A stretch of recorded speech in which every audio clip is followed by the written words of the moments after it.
Hi friends, now it's time to learn about onomatopoeia. Onomatopoeia is a sound word. We're going to read a story, If You Were an Onomatopoeia, to see some examples. Already I'm seeing a lot of examples on the front page. Tick-tock, buzz, cuckoo, clack-clack, pat-pat, snap-snap, stomp-stomp. So friends, when you're thinking of onomatopoeia, you have to listen to sounds and think, if I could put a word with that sound, what would it be? Let's look at some examples in our story. If I were an onomatopoeia.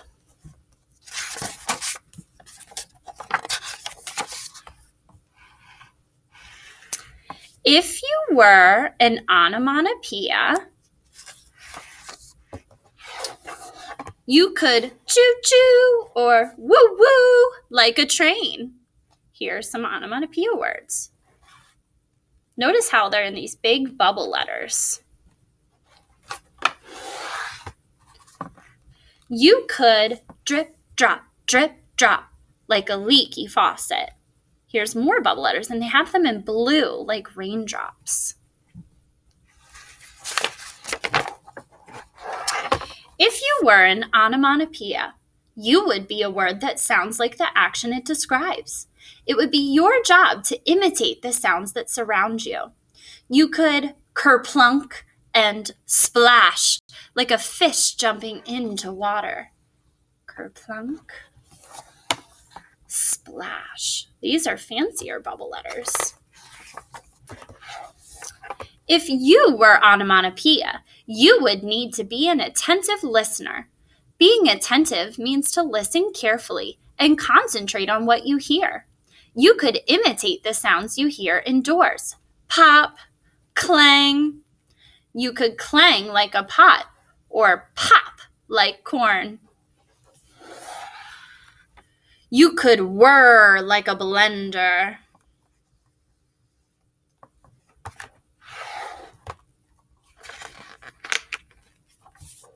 If you were onomatopoeia, you could sound like nature. You could whoosh like a waterfall, whisper like the wind, swirl and twirl like a tornado, splish and splosh like the rain, or boom like thunder.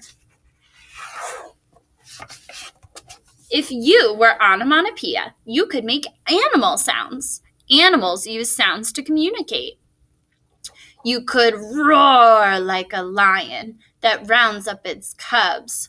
Grrr, grrr. You could call out juggarum like a bullfrog does when it marks its home turf. You could honk like a gaggle of geese when they fly through the air. If you were onomatopoeia, you could explore how one animal sound can be heard in a variety of ways, because different languages are made up of different sounds. You could bark like a dog in English. Woof, woof. You could bark like a dog in Spanish. Guav, guav. You could bark like a dog in Japanese. Wan, wan.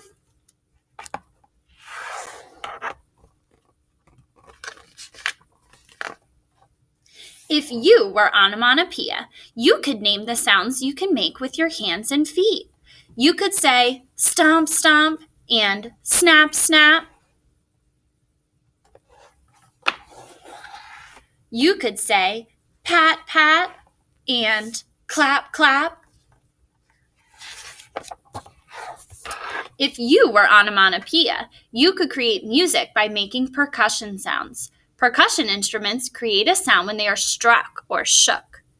You could tss, t, t, tss, t, t, sound like a brush on a cymbal.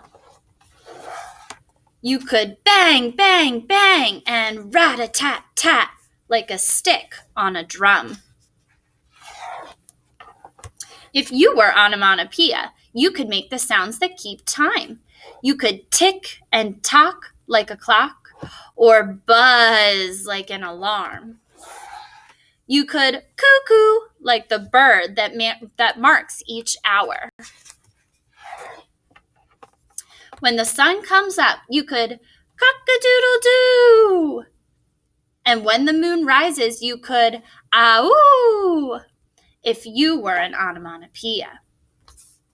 Okay, friends, so our books gave us lots of examples of onomatopoeia words. Remember, it's a word that describes a sound that you hear. Today, you're going to pick one onomatopoeia sound. It could be one from the book or one from your own idea. On the worksheet, you're going to draw that onomatopoeia word in big bubble letters, just like we saw in this book. Then I want you to make it colorful and add a design in the background. Think, if you had a design for that onomatopoeia, what would it look like? Think about how the drip sound was blue and it was covered with water droplets.